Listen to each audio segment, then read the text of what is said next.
తన ఎటైర్తో సెటైర్తో ఫైర్తో ప్రత్యేకంగా విమర్శల్ని తిప్పికొడుతున్నటువంటి వ్యక్తి కిరాక్ ఆర్పి గారిని మాట్లాడవలసిందిగా కోరుతున్నాను. అందరికీ నమస్కారం. 1995లో పార్టీని కాపాడిన తండ్రికి, 2024లో ఓ రాక్షసుడి నుండి రాష్ట్రాన్ని కాపాడిన తనయుడికి ధన్యవాదాలు, శతకోటి వందనాలు. ప్రత్యర్థులు చేసే తప్పుడు ప్రచారాలని, తప్పుడు ప్రసారాలని, తప్పుడు ఆరోపణలని, మార్ఫింగ్ వీడియోలని ఎప్పటికప్పుడు సాక్ష్యాధారాలతో తిప్పికొడుతూ వాస్తవాల్ని ప్రపంచంలోని జనాల ముందు నిలబెడుతున్న తెలుగుదేశం సోషల్ మీడియా గురించి ఈరోజు మనం మాట్లాడుకోవాలి. బాబు గారిని ఆదరించేవాళ్ళు, బాబు గారిని అభిమానించేవాళ్ళు, బాబు గారి విజన్ని ఆరాధించేవాళ్ళు, ఆయన ద్వారా లబ్ధి పొందిన వాళ్ళు ఈరోజు లక్షలాది మంది స్వచ్ఛందంగా సోషల్ మీడియా నిర్వహిస్తున్నారు. ఒక్క రూపాయి కూడా తీసుకోకుండా తెలుగుదేశం పార్టీలో చాలామంది సోషల్ మీడియా నిర్వహిస్తున్నారు. వాళ్ళు వాళ్ళ పని చేసుకుంటూనే ప్రత్యేకమైన సమయాన్ని కేటాయించుకుంటూ దినచర్యలో భాగంగా కొంతమంది అయితే మాకు ఒక్క రూపాయి కూడా వాళ్ళు ఇవ్వక్కర్లేదు, బాబు గారి ద్వారా 2 లక్షల రూపాయలు నేను ఈరోజు వర్క్ ఫ్రమ్ హోమ్ ద్వారా సంపాదించుకుంటున్నాను, ఆయన చేసిన మంచి వల్ల నేను బాగుపడ్డాను, నా మాట ఈ ప్రపంచానికి మంచిగా వెళ్ళాలి అని చెప్పుకునే వాళ్ళు ఎంతమందో చాలామంది ఉన్నారు. ఈరోజు ఇంకా చెప్పుదలుచుకుంటే సోషల్ మీడియాలో వైఎస్ఆర్సీపీ చేస్తున్నది ఉద్యోగం, సోషల్ మీడియాలో తెలుగుదేశం పార్టీ చేస్తున్నది ఉద్యమం, స్వచ్ఛంద స్వాతంత్ర్య ఉద్యమం, స్వేచ్ఛగా చేస్తున్నారని మరోసారి మీకు నేను చెప్తున్నాను. వాళ్ళు విచ్చలవిడిగా ప్రసంగాలు చేసినా, అతను ప్రసంగా మాట్లాడినా, సోషల్ మీడియాలో దారుణాతి దారుణమైన పోస్టులు పెట్టినా, ప్రెస్ మీట్లు పెట్టినా, బూతులు మాట్లాడినా, అవమానించినా ఏ ఒక్కరూ మన వాళ్ళు సంయమనం పాటిస్తున్నారు తప్ప తిరిగి ఆ విధంగా ప్రవర్తించట్లేదు. దానికి ఉదాహరణ నేనే.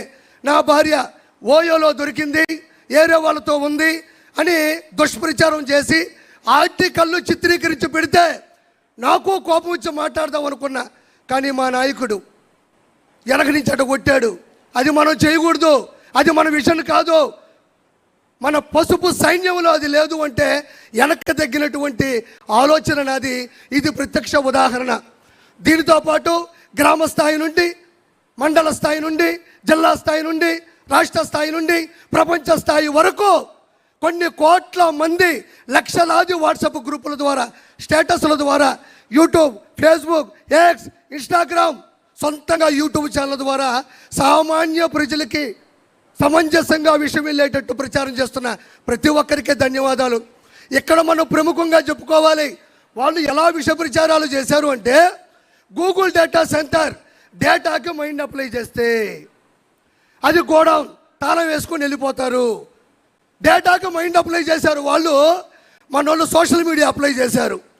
తర్వాత ఆ రోజు రాత్రి అంతా దాగిపడుకున్నారు, అది వేరే విషయం.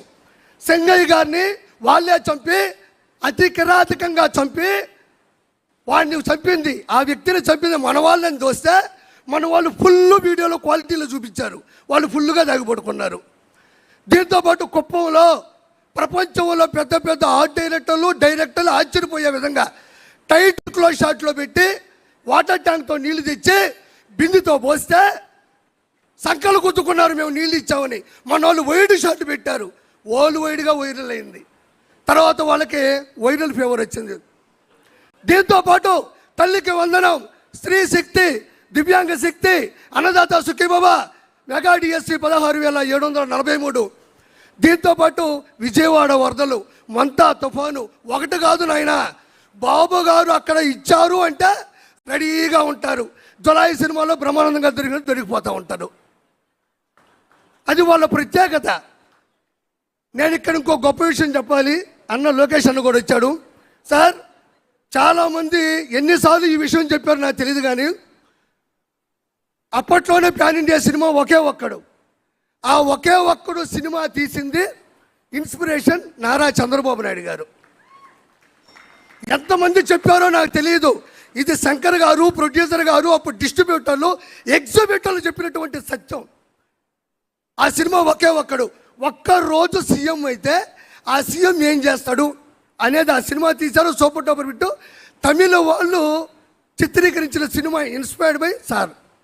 అయితే నేను ఎందుకు చెప్పానంటే ఈరోజు నారా లోకేష్ గారు మేము సోషల్ మీడియా ద్వారా ప్రతి ఒక్క విషయాన్ని మేము తొక్కి తోస్తుంటే మేము చేస్తున్నాం సోషల్ మీడియా, కానీ అది పూర్తయితే ఆ ప్రక్రియ పైకి వెళ్తే చాలా ఆనందంగా ఉంటుంది.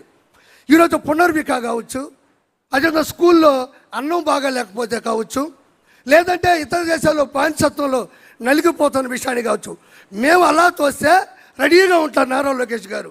అలా రావడం బుద్ధావ్ తేయ్ అంటే మేము ఏం చేసినా సపోర్ట్ చేస్తున్నారు. ఎందుకనంటే ఒక్క రోజులో సీఎం అయినటువంటి హీరో అర్జున్ గారు ఎలా చేశారో సేమ్ ఈరోజు నారా లోకేష్ గారు వచ్చినట్టు పరిష్కరించు వెళ్ళిపోతున్నారు. ప్రతి ఒక్కరి దగ్గర మొబైల్ ఉంది.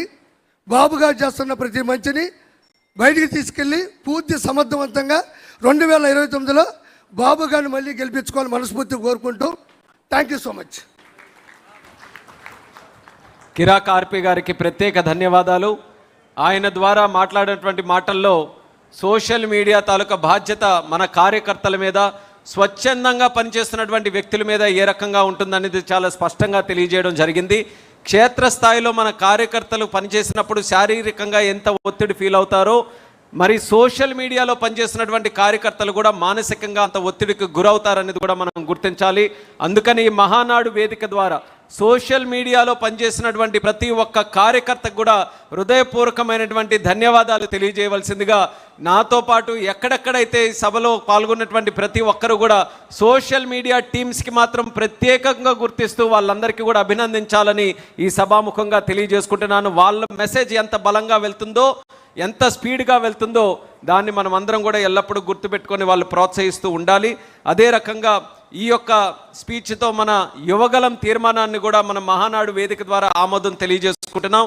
అయితే ఈ మహానాడు తాలూకా ప్రత్యేకత ఏదైతే మనం వర్చువల్గా కనెక్ట్ అయ్యి ఒక వినూత్నమైనటువంటి ప్రయత్నం చేశామో, దీని ద్వారా 6 లక్షలకి పైగా తెలుగుదేశం పార్టీ కుటుంబ సభ్యులు అందరూ కూడా రాష్ట్ర నలుమూలల నుంచి, తెలంగాణ నుంచి, అండమాన్ నుంచి, ఎన్ఆర్ఐల దగ్గర అంటే విదేశాల దగ్గర నుంచి కూడా 6 లక్షలకు పైగా రికార్డెడ్గా అంటే ఐడి కార్డులు పెట్టి స్కాన్ చేసుకొని మరి ఈ యొక్క కార్యక్రమంలో పాల్గొనడం జరిగింది. నాకు తెలిసి దేశ చరిత్రలోనే కాదు, ప్రపంచ చరిత్రలో ఏ రాజకీయ పార్టీ కూడా ఒక కార్యక్రమం ఇంత పెద్ద ఎత్తున టెక్నాలజీని వినియోగించుకొని చేసినటువంటి చరిత్ర ఎక్కడా లేదు.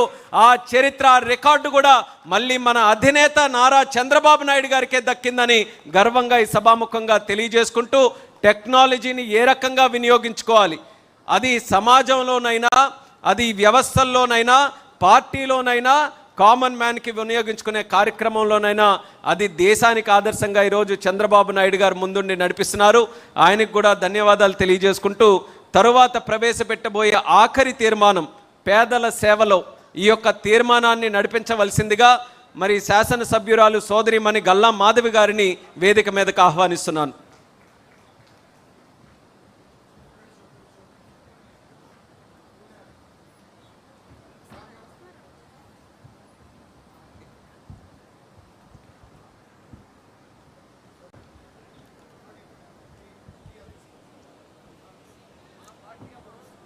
తెలుగువాడి మహా పండుగ, అత్యంత పెద్ద పండుగ అయిన మహానాడుకి విచ్చేసిన తెలుగుదేశం పార్టీ కుటుంబ సభ్యులందరికీ పేరు పేరున నమస్కారం. పేదల సేవ కోసం పుట్టిన పార్టీ తెలుగుదేశం పార్టీ. సమాజమే దేవాలయం, ప్రజలే దేవుళ్ళు. ఇది నినాదం కాదు, తమ జీవన విధానంగా మార్చుకున్న కర్మయోగులు అన్న నందమూరి తారక రామారావు గారు, నారా చంద్రబాబు నాయుడు గారు. పేదవారికి సేవ చేయాలి అని అనుకోవడం ఒక విధానం, సమాజంలో పేదవాడు అనే పదమే లేకుండా కృషి చేయాలి అనుకోవడం ఒక ఆదర్శం. ఇలాంటి ఎన్నో ఆదర్శాలకు, విలువలకు, త్యాగాలకు నిలయం తెలుగుదేశం పార్టీ. ఈరోజు ఈ మహానాడులో ఆఖరి తీర్మానం అయిన పేదల సేవలో అనే తీర్మానం మనం ప్రవేశపెట్టుకోవడం ఇది మన బాధ్యత. ఈ బాధ్యత కోసం ఒక వీడియోని రూపొందించడం జరిగింది. ఒక క్షణం ఆ వీడియోని చూద్దాం.